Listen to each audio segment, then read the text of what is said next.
Bueno, son unhas eleccións sindicais nas que, como sindicato, aspiramos a continuar sendo esa voz mayoritaria do profesorado galego. Facémolo, ademais, nun continuo en donde primeiro falábamos da importancia da voz do profesorado e agora centrámoslo na forza, non? Porque somos conscientes que, como organización sindical, por moi mayoritarios que poidamos ser, sen esa forza que implica ter un número moi importante de afiliación e tamén, históricamente, un respaldo electoral moi mayoritario, pois, evidentemente, sen esa forza non seríamos nada, non? Nas pasadas eleccións sindicais elixíanse 142 delegados e obtivemos 60, con un 42% dos resultados,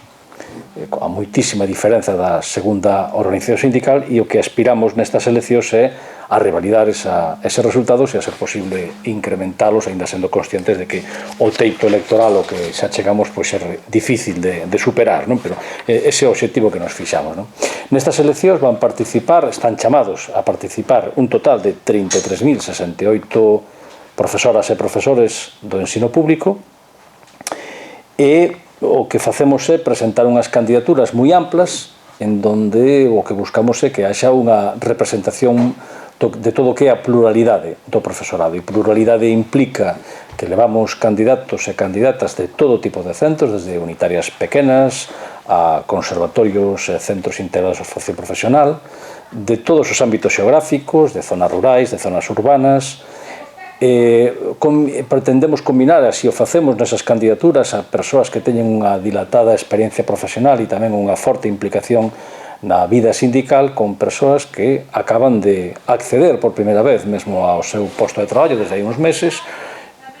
Falamos de funcionario de carreira e, por suposto, tamén de persoal temporal, de persoas e compañeros e compañeras que son interinas, pero que son interinas algunhas de longa duración e outras que tamén están empezando a súa vida profesional con pequenas sustitucións. Por tanto, tanto en idade como en xénero, como en ámbito xeográfico, como en tipoloxía de centros, o que facemos é, pois eso,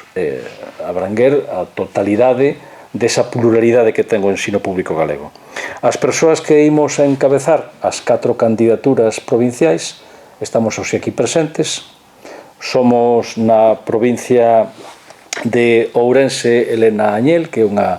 mestra de pedagogía terapéutica en excelencia, que actualmente ocupa un posto de orientadora no Instituto Cosme López da Rúa.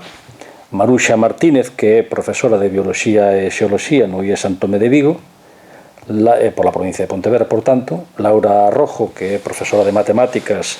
no Instituto Gregorio Fernández de Sarria, e o mesmo Suso Bermello, que encabeza a candidatura da Coruña, son mestre de primaria en excedencia e profesor de Xeografía e Historia no Instituto Agar de Leboris da Laracha. Somos un total de 963 persoas as que participamos destas candidaturas, con un reparto que tamén busca reflectir o que é a realidade da profesión, con un 62% de mulleres, un total de 597, fronte a un 38% de homes, 366. O reparto que facemos, evidentemente, está directamente relacionado cos censos que hai en cada provincia. Obviamente, a provincia que máis profesorado ten é a Coruña, que é tamén onde se elixen máis delegadas e delegados. A segunda é Pontevedra en número de representación, e a terceira é Lugo e a cuarta é Ourense. Entón, esas candidaturas da CIGA Ensino tamén gardan esa relación, non? Presentamos 277 persoas na Coruña, 220 en Lugo, 200 en Ourense e 266 en Pontevedra. A cifra do censo electoral deste ano é superior a dai 4 anos porque, entre outros motivos, pero basicamente porque nestas eleccións sindicais están incorporadas as persoas que son de contratos programa, tipo Arco, etc., perdón, Proa Plus, etc., que hai 4 anos non estaban porque comezaban a traballar a partir das vacacións de Nadal, non? Por iso hai un incremento de representatividade. Vanse elixir 4 delegadas e delegados máis que hai 4 anos. E xa por simplemente poñer un pouco foco antes de relatar moi brevemente que é o que nos propoñemos nestas eleccións sindicais, facer un comentario que nos parece absolutamente necesario, non? A infrarrepresentación do profesorado do ensino público. As normas que temos para para a representación nacen dunha normativa estatal que restringe dunha maneira tremenda o número de persoas que representamos o profesorado. Para facerse unha idea, esas 146 persoas que se van a elexir, que representarán nada máis e nada menos que a 33.000 docentes, si comparamos coa normativa electoral para empresas privadas, é dicir, para a elección de comités de empresa, o dato creo que pode ser suficientemente ilustrativo. 20 centros educativos privados ou concertados elexirían o mesmo número de representantes, 146, 20. No conxunto do noso país hai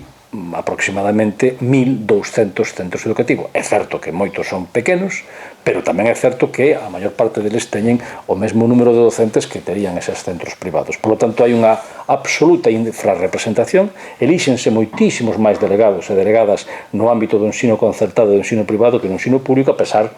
de que somos o 70% do profesorado deste país. Esa mesma desproporción incluso será tamén dentro dos sectores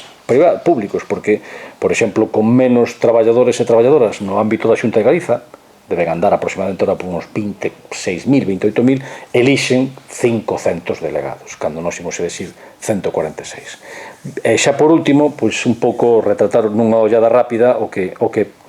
presentamos neste programa electoral,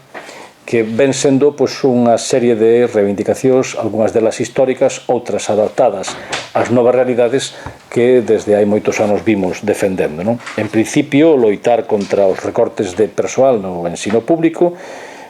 as amortizacións que se producen nas xubilacións, os recortes que implican despedimento de profesorado interino, recortes que tamén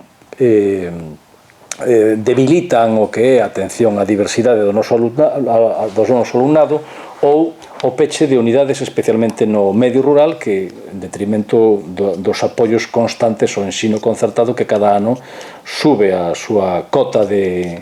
orzamentaria nos orzamentos da Xunta de Galiza. A baixada das ratios, que como todos evidenciamos durante a pandemia, é o mellor antídoto contra os problemas que a día de hoxe temos nas nosas aulas, e son problemas de todo tipo, que pasan desde a atención á diversidade, a necesidade de atender dunha maneira personalizada ao noso alumnado, incluso os problemas que podan derivar de cuestións de disciplina, etc. Vai ser un motivo fundamental tamén nesta campaña electoral e no que sexa o futuro da representación do profesorado galego a recuperación dos dereitos arrebatados durante esta última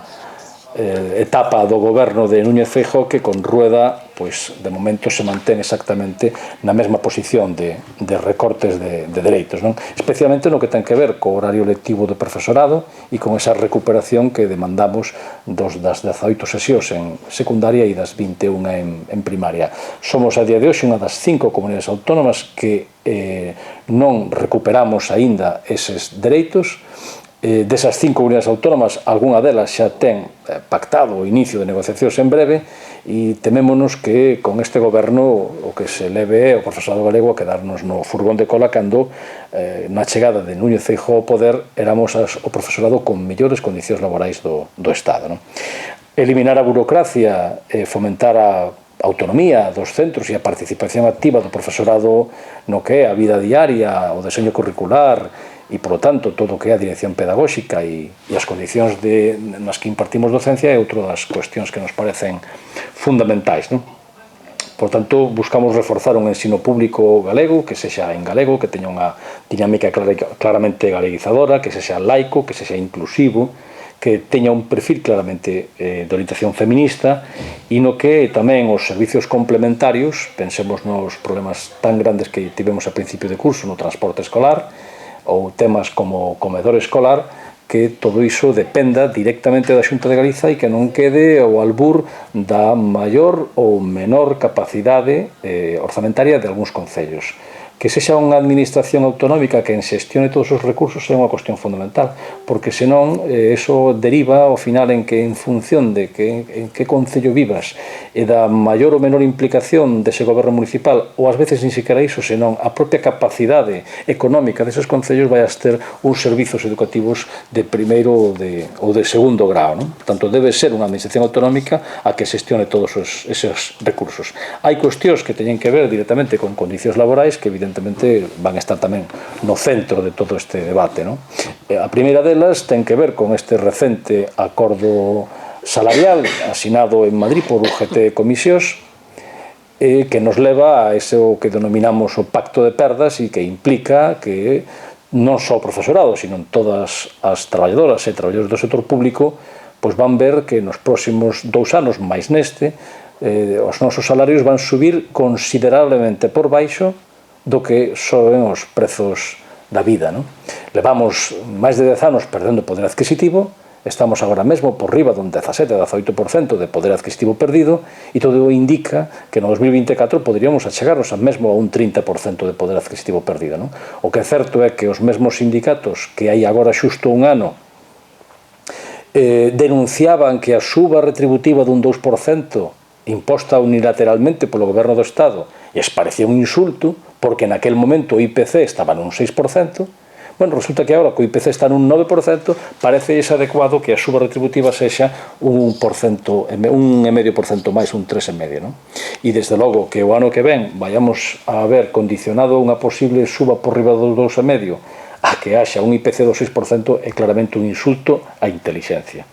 Outro aspecto que para nós vai ser fundamental e do cal de momento temos unha oposición tallante do Ministerio de Educación é a negociar unha carreira profesional na que o obxectivo sexa que todo profesorado con independencia do nivel da etapa educativa na que imparta a docencia pertenza ao máximo grupo funcionarial, é dicir, o grupo A1. O noso sindicato defendeu históricamente que debería existir un corpo único docente, corpo único de profesorado con independencia do nivel e da etapa na que traballes, mas entendemos que a opción de que todos os corpos actuais se manteñan e se inclúan no A1 tamén podría ser unha opción válida e ese é o que nos levou tamén a unha recollida de asignaturas a finais do curso pasado que en moi poucos días sumou máis de 7.000 asignaturas que foron entregadas ao Ministerio e cuxa resposta foi que non entra dentro das súas previsións no que queda de legislatura a cometer unha demanda que non é da CIGA en solitario, que é unha demanda máis sentida por moitas outras organizacións sindicais e desde logo por todo o profesorado que a día de hoxe traballa en infantil, en primaria, en FP ou en artes plásticas. Eliminar a taxa de reposición, que como sabedes é unha taxa que está utilizada desde hai máis de 12 anos como un mecanismo de control político por parte do goberno do Estado ao respecto das comunidades autónomas para evitar que estas poidan ofertar prazas nas oposicións por riba do que son as xubilacións e que, polo tanto, poidan consolidar postos de traballo temporal ano a ano. Iso é outro obxectivo fundamental xunto ca reforma do modelo de formación do profesorado que é claramente deficiente, a loita contra a privatización, coñecida a nosa posición en contra dos concertos educativos, mas sobre todo naquelas etapas nas que non son obrigatorias e no caso da FP estamos observando claramente como ese nicho de mercado se converte nun obxectivo desas empresas depredadoras que o que buscan é conseguir beneficios rápidos e entón empezan a agromar por todas partes academias e centros que ofertan ciclos formativos de FP ao mesmo tempo que a Xunta non aborda unha maior ampliación da oferta desta etapa educativa con tantísima demanda a día de hoxe no marco laboral. Dentro desta loita contra a privatización, nós xa anunciamos que se no ano 2023, que cando rematan os actuais concertos educativos, a Xunta tivese a tentación de poñerlle unha alfombra vermella ás empresas do Opus e permitir que sigan cos seus concertos, evidentemente nós impugnaríamos iso nos tribunais, igual que o impugnamos cando no ano 2013 tivemos sentenzas favorables do Tribunal Superior de Xustiza de Galiza e do Tribunal Supremo e que naquel momento levaron a anulación, aínda que foi, por desgraza, sen efectos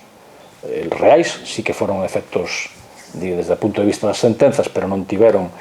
plasmación práctica dos concertos do Opus. Non tivo aplicación práctica porque polo medio se meteu al 11 e al 11 blindaba que se pudese seguir financiando. Por tanto, naquel momento tivemos unha sentenza que lle retiraba os concertos aos 5 colexios que entidades próximas ao Opus Dei ten en Galiza, pero chegou Feijóo, chegou Rajoy, chegou al 11 e iso provocou que durante todos estes anos eses centros sigan tendo financiamento público e se o ano que ven, con unha lei que claramente di que non se poden financiar con fondos públicos, o presidente Rueda ten esa tentación, evidentemente que saiba que nós recurriremos calquera tipo de medida. E por último, e desde logo non por ser o último é o que menos importancia ten, sino seguramente é unha das cuestións para nós máis fulcrais, a derrogación do decreto de plurilingüismo e unha aposta decidida